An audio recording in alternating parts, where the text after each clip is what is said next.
Magandang araw kay Jay at Idol Fernando. Ngayon na nakakaramdam tayo ng mga pag-ulan ngayong araw dulot nga ng ating share line. Ngayon po man, Idol, no, dito sa Calais, 3 alas 4 pa ng umaga ay sobrang dito ng mga tao, no, kahit maulan.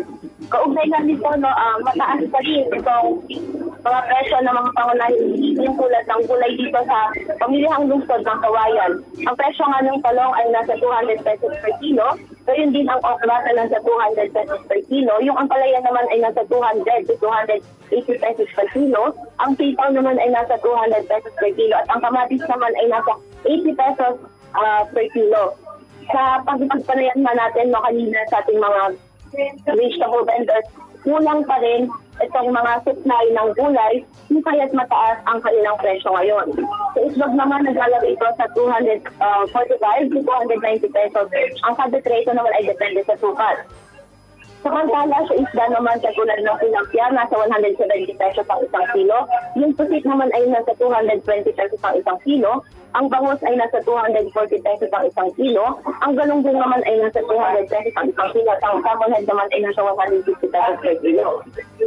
Kanina din ay nakakipagpalayan tayo ng mga fish vendor natin. At ganun din, kulang pa rin itong supply ng mga isda dahil nga dito sa mga lagdaang bagyo. Para naman sa presyo ng karne, ang karne ng baboy ay nasa 330 pesos ang straight cut, habang yung boneless naman ay nasa 360 pesos per kilo.